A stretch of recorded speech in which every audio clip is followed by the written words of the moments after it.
Radio Taïwan International, les joies de l'éco-construction. Bonjour à toutes et à tous et bienvenue dans cette dernière partie du reportage sur les maisons en pierre d'ardoise à Taïwan à travers un dialogue avec l'artiste Sakuliu Pavavalang. Il y a un point très important que nous n'avons pas encore abordé. Pourquoi est-ce que ces maisons sont assez rares et pourquoi ne sont-elles presque plus construites par les autochtones aujourd'hui? Pour répondre à ces questions, il faut remonter un peu dans le temps. Tout d'abord, le mode de vie traditionnel des autochtones, après avoir été dévalorisé par les colons japonais, a aussi souffert de la politique d'assimilation et de sinisation menée par le gouvernement de la République de Chine à Taïwan dans les années 50, 60 et 70. Sakuliu, dans son enfance, a lui-même été témoin de ces politiques sans s'en rendre compte car il était très jeune.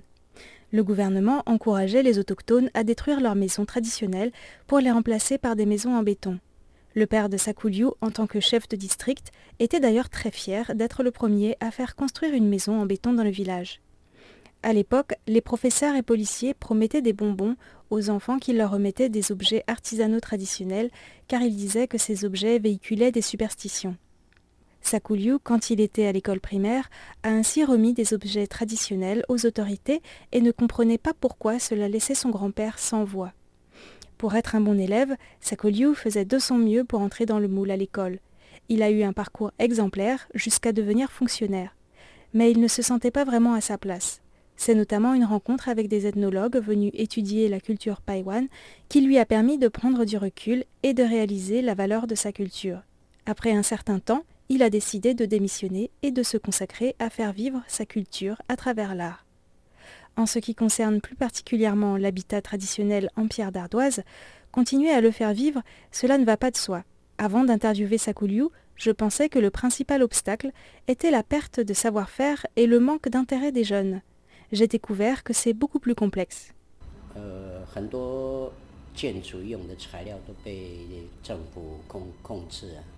Aujourd'hui, de nombreux matériaux que nous utilisions pour la construction sont contrôlés par le gouvernement. Si l'on coupe du bois, le gouvernement voit cela d'un mauvais œil. C'est la même chose pour les pierres. En plus, pour construire une maison, les autorités exigent un permis de construire. Or, pour demander un permis de construire, il faut un architecte. Et il n'y a pas d'architecte spécialiste des maisons en pierre sèche. Le gouvernement taïwanais n'a jamais cherché à comprendre et à trouver des solutions pour que les autochtones puissent continuer à utiliser légalement leurs techniques de construction et leurs matériaux traditionnels. On ne peut donc plus construire avec ces matériaux, à moins que ça soit une toute petite construction que personne ne remarque. En ce qui concerne les jeunes, savent-ils encore comment construire les maisons? Je pense que la plupart ne le savent plus. Dans mon village, ce sont les plus de 50 ou 60 ans qui pourraient encore le faire. Mais pour moi, le principal obstacle, c'est l'interdiction de construire ces maisons. Puisque c'est interdit, les savoir-faire se sont perdus. Je pense qu'il y aurait encore pas mal de gens qui construiraient ainsi, à condition que l'on puisse utiliser légalement les matériaux de proximité, construire légalement selon les techniques traditionnelles et se faire aider par les anciens du village qui maîtrisent encore les savoir-faire. Mais comme le gouvernement empêche de prélever les matériaux et ne nous autorise pas à construire comme bon nous semble, au bout de quelques dizaines d'années, tout le monde aura oublié les techniques constructives. Un éventuel renouveau de l'habitat traditionnel en pierre sèche, actuellement en voie de disparition à Taïwan, est donc bien plus compliqué qu'il n'y paraît. Cela ne repose pas uniquement sur la transmission des savoir-faire, mais aussi sur une évolution de la réglementation, et pour cela, il faudrait notamment qu'il y ait davantage de recherches scientifiques sur cet habitat traditionnel.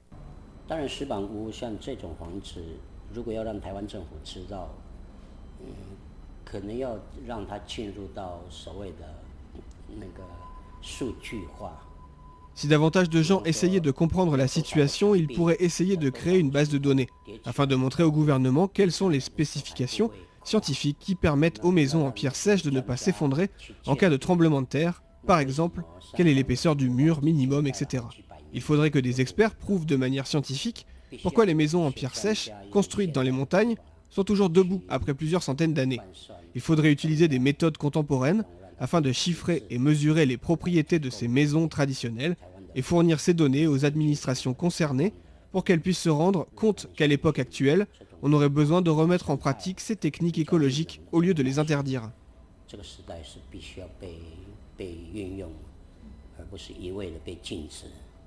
Depuis les années 80, les autochtones de Taïwan ont mené plusieurs mouvements sociaux et culturels. Certains ont abouti, par exemple pour qu'ils aient le droit d'utiliser leur nom d'origine sur les papiers d'identité et non pas seulement leur nom chinois. Les mouvements concernant les terres ancestrales et la chasse ont en revanche rencontré plus de difficultés. Et à ce jour, à la connaissance de Sakulyu, il n'existe pas de mouvement pour demander une évolution de la réglementation qui permette aux autochtones de construire en matériaux naturels et selon leurs méthodes traditionnelles. En France aussi, nous avons connu des problèmes de réglementation ces dernières années pour les matériaux naturels tels que la paille ou la terre crue, mais les autoconstructeurs, les professionnels et les chercheurs se sont peu à peu organisés et font progressivement évoluer la législation.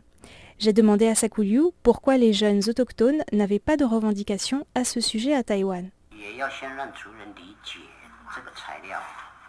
Il faudrait d'abord qu'ils connaissent mieux ce matériau. Le problème, c'est qu'ils ont été induits en erreur et qu'ils croient depuis longtemps qu'utiliser ce matériau pour la construction nuit à l'environnement. Il faudrait que les autochtones se réapproprient les savoir-faire et techniques d'autrefois et qu'ils comprennent qu'elles sont bonnes pour l'environnement. Il faut d'abord renforcer leurs connaissances. Par exemple, les anciens disaient que les maisons en pierre d'ardoise étaient agréables à vivre. On y avait soi-même vécu et on le croyait de par notre expérience. On savait aussi comment prélever la pierre d'ardoise et construire de manière écologique. Si quelqu'un arrive et vous dit « on ne peut pas utiliser les panneaux d'ardoise, vous ne les prélevez pas de la bonne façon, c'est pas bien du tout. Si on vous répète cela pendant 50 ans et que vos enfants ont reçu cette éducation, si on veut maintenant changer les mentalités, il faut d'abord que nous sachions expliquer clairement pourquoi c'est bien d'utiliser ce matériau. C'est la première étape. À mon âge, 60 ans, j'ai vécu dans ces maisons et j'en ai construit. Je sais que c'est agréable. Mon fils a la trentaine, il a certes vu ces maisons, mais il n'en a pas construit, il n'a pas vécu dedans. Dans son éducation, on lui a dit que ce n'était pas écologique. Même la loi l'interdit. Est-ce qu'il croit que les maisons en pierre d'ardoise sont un bon choix ? Il faudrait d'abord qu'il se réapproprie les bienfaits que les anciens ont connus, leur savoir-faire pour prélever correctement les pierres dans la nature, puis qu'ils construisent avec pour comprendre. C'est seulement à partir de là qu'il sera possible d'amener cette question au niveau de la société. Malgré tout, Sakulyu saisit chaque opportunité qui se présente pour sensibiliser à cette architecture en voie de disparition. C'est pour cela, par exemple, qu'il a reconstitué une maison païwan traditionnelle au Musée national de Taïwan. Pour ce faire, il n'a évidemment pas pu prélever des pierres dans la nature et a utilisé les pierres de sa propre réserve, notamment celles qui étaient issues de la démolition de l'ancienne maison de famille. Sakulyu a aussi rénové des maisons traditionnelles païwan dans le parc culturel des peuples autochtones à Sandiman. À cette occasion, il a formé une quinzaine de jeunes, mais malheureusement pour les raisons que vous connaissez maintenant, ils n'ont pas vraiment l'occasion de mettre en pratique leur savoir-faire. Les autochtones de Taïwan ont des manières très diversifiées de construire. En chaume, en bambou, en pierre, en bois, mais le gouvernement n'a jamais réfléchi à une législation spécifique sur la construction pour les autochtones. Bien qu'il y ait eu des discours et des discussions sur l'exploitation des ressources et des terres, cela n'a pas abouti à grand-chose. Ce n'est pas facile de faire évoluer la situation. Il faudrait que le gouvernement soit sincère dans la recherche de solutions sur le plan légal. Actuellement, on ne peut trouver les pierres mâles qu'aux abords des rivières, et cela dépend de l'administration qui s'occupe des cours d'eau. Les pierres femelles proviennent de la montagne, et c'est contrôlé par une administration différente. Quant au bois, les arbres dépendent de l'administration des forêts, dont le rôle est de les protéger. Toutes ces administrations ont du mal à se coordonner. Elles n'acceptent pas qu'on construise dans des montagnes dans un relief escarpé. Elles exigent que l'on construise sur des terrains plats. Autrefois, nous avions des techniques traditionnelles pour construire des maisons dans cet environnement, adaptées au relief et sans abîmer les terrains. Pour prélever les pierres et le bois, nous suivions des principes moraux qui en réalité étaient écologiques. Nous coupions les arbres sans abîmer la forêt. Tout cela, les gouvernements successifs n'ont jamais cherché à le comprendre sincèrement. Ils nous ont simplement interdit de prélever les matériaux. C'est très embêtant. Après le passage du typhon Morakot en 2009, lors des négociations avec les autorités sur les modalités de relogement des personnes évacuées, Sakulyu Pavavarong a eu l'occasion d'expliquer la situation au président de l'époque, Ma Ying-jeou. Il lui a dit que pour construire une maison traditionnelle païwan en pierre sèche, il fallait aller 3 fois en prison. Une fois pour avoir prélevé des pierres, une fois pour avoir prélevé du bois, et une fois parce qu'il ne pouvait pas fournir de permis de construire rédigé par un architecte. Après un typhon, c'est la double peine. Si certaines maisons en pierre d'ardoise sont détruites, les habitants n'ont plus le droit de prélever les pierres et le bois charriés par la rivière, car ces matériaux sont la propriété de l'État. Cette situation est méconnue de la très grande majorité des Taïwanais. Il y a quelques années, l'université Jinan, dans le centre de Taïwan, avait comme projet de construire sur son campus une maison en pierre d'ardoise pour sensibiliser les étudiants aux cultures autochtones et a même reçu pour cela une subvention des autorités. Mais quand il a fallu déposer le permis de construire, les professeurs chargés de ce projet ont découvert toutes ces difficultés. Pour se conformer à la loi en vigueur, ils ont dû faire construire une ossature antisismique en acier, des murs en briques, puis les recouvrir d'ardoise des deux côtés. Ils ont réalisé que la loi n'était pas favorable à cet habitat traditionnel. Pour Sakulyu, cela est source de préoccupation. Les législateurs ont sûrement voulu éviter que les gens n'abusent des ressources naturelles et éviter que les maisons ne s'effondrent lors de tremblements de terre, ce que l'on peut très bien comprendre. Mais Sakulyu soulève la question suivante. Qui est mieux placé que les autochtones eux-mêmes pour évaluer qu'une maison traditionnelle est sûre ? Il y a quand même eu une prise de conscience des autorités ces dernières années quant à l'importance de ce patrimoine. Par exemple, le village Kutsapungan de l'ethnie Rukai a été inscrit au patrimoine national. Ce village, appelé en chinois Haocha, situé dans la montagne Taoshan, compte plus de 150 maisons en pierre d'ardoise. Il a été abandonné dans les années 70 quand la population a été déplacée vers un nouveau village où les maisons étaient construites en béton. En 2009, après le typhon Morakot, les habitants ont été relogés à Linari. Certains habitants retournaient de temps en temps voir leur ancien village, même s'il fallait marcher dans la montagne très longtemps, car c'était encore un lieu sacré pour eux. Mais 40 ans après avoir été laissés à l'abandon sans réparation, de nombreuses maisons sont endommagées et envahies par la végétation. Cette inscription au patrimoine national a permis de mettre en valeur cet habitat en tant que patrimoine, justement, appartenant au passé, à travers la rénovation de quelques maisons, mais n'a pas permis de faire évoluer la réglementation pour permettre aux autochtones de recouvrer la possibilité de construire selon leurs traditions aujourd'hui. Il y a quelques années, l'écrivain septuagénaire Auvini Kadreisangan est retourné vivre dans la maison en pierre d'ardoise de son père dans ce village. Ici, les pierres et le vent me parlent, dit-il. C'est un environnement propice à l'inspiration et à l'écriture. Il n'a pas souhaité être raccordé au réseau d'électricité et c'est une association qui l'a aidé à installer des panneaux solaires pour qu'il puisse être autosuffisant en électricité.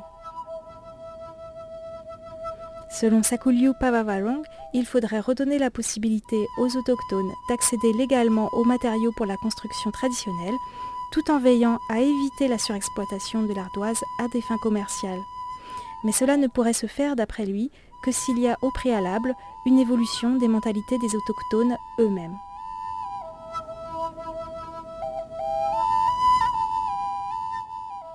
Sakulyu Pavavarong a aujourd'hui 60 ans. Depuis son enfance, il a connu une profonde transformation de son village et du mode de vie des autochtones Paiwan. Quand il est né, il n'y avait ni ciment, ni électricité, ni eau courante. Au collège, il a vécu l'arrivée du vélo, puis au lycée, des mobylettes. C'est vers l'âge de 30 ans qu'il a vu pour la première fois une voiture. Et aujourd'hui, nous sommes déjà à l'ère d'Internet et des smartphones. Ce n'est qu'avec du recul que Sakulyu s'est rendu compte des conséquences sur les mentalités de la politique gouvernementale et de l'influence croissante du christianisme auquel se sont souvent convertis les chefs de village. Cette évolution s'est faite à un rythme impressionnant. La jeunesse de Sakulyu, passée à la montagne, lui a permis de comprendre comment vivaient les anciens selon la tradition. Les anciens discutaient souvent sous un grand arbre pendant que les jeunes adultes travaillaient dans les champs de millet et de patates douces. Les grands-parents passaient donc beaucoup de temps avec leurs petits-enfants. Quand Sakulyu était au primaire, l'électricité est arrivée dans son village. La première ampoule, installée devant le poste de police, a beaucoup intrigué les villageois. Un vieux monsieur s'est approché et a tenté d'y allumer sa pipe. Cet instant, qui a marqué Sakulyu, a été immortalisé dans certains de ses tableaux et sculptures.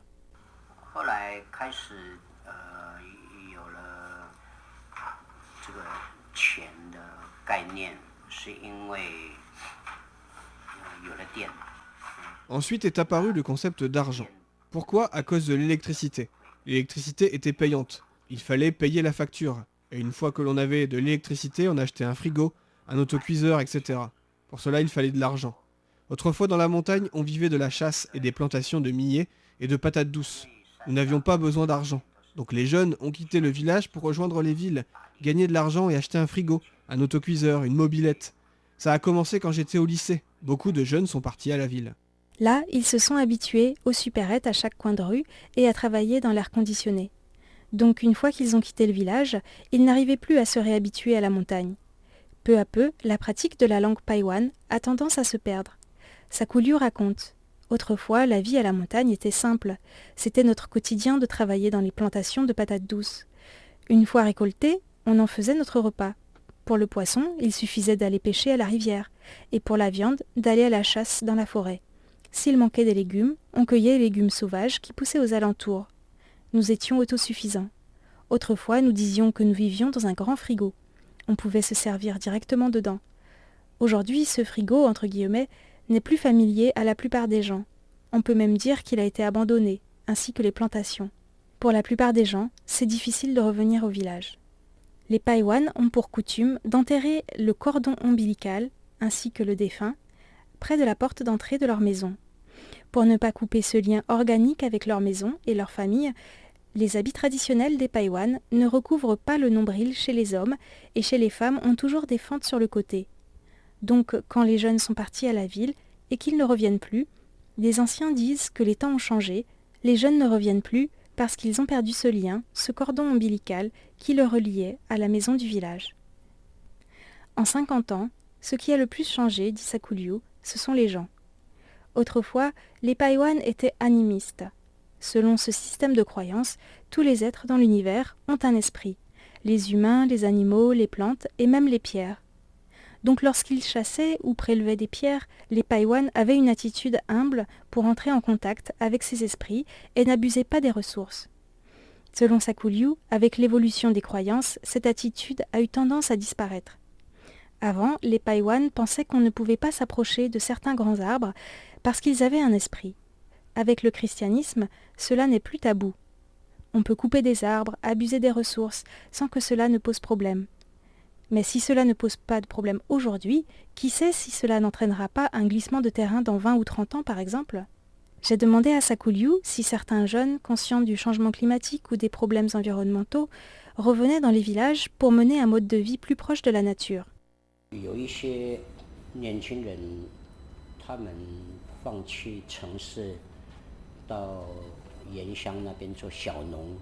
Certains jeunes quittent la ville pour revenir à la campagne et ouvrir une petite ferme ou un café. Il y en a de plus en plus ces dernières années. Mais ce n'est pas facile de se retrouver face à la forêt ou dans un petit village, car cela fait trop longtemps qu'ils ont quitté cet endroit. Parfois il n'y a même pas de route pour accéder à la rizière. Si tu t'es habitué en ville à l'air conditionné, revenir à la montagne, être exposé au soleil, c'est très difficile. Mais ce n'est pas pour ça qu'il faut ne pas le faire. Pour moi c'est différent. J'ai passé la plus grande partie de ma vie dans la montagne, je travaille sous le soleil, j'y suis habitué. Mais si l'on veut que davantage de jeunes citadins aillent vivre à la campagne, il faudrait commencer par changer notre conception du temps. Il faudrait en quelque sorte ralentir le temps. Et ça on ne peut le faire que dans la montagne. En ville c'est impossible parce que pour les patrons, le temps passe toujours très vite. Ce n'est qu'en quittant la ville, en faisant face à la terre, que l'on peut tendre vers une vie plus lente. Ce n'est pas une question d'argent, c'est une question de valeur, une attitude face à la vie. Sur ces paroles qui appellent à poursuivre la réflexion, nous arrivons déjà à la fin de cette émission. Je suis très reconnaissante envers Sakulyu Pavavaron d'avoir pris le temps de partager tout cela avec nous. D'ailleurs, Sakulyu a écrit un livre sur les maisons traditionnelles en ardoise des Paiwan qui n'a pas encore été publié, mais j'espère qu'il le sera un jour. Merci aussi à Lien Thailand, à Yasu et à Xuemin Zalet pour la musique. Je remercie aussi les auditrices et les auditeurs qui m'ont envoyé des messages, car ça fait toujours plaisir de savoir qu'il y a des personnes qui s'intéressent au sujet abordé dans cette émission. N'hésitez donc pas à envoyer vos commentaires ou vos réactions à l'adresse sasa, S-A-S-A, @rti.org.tw.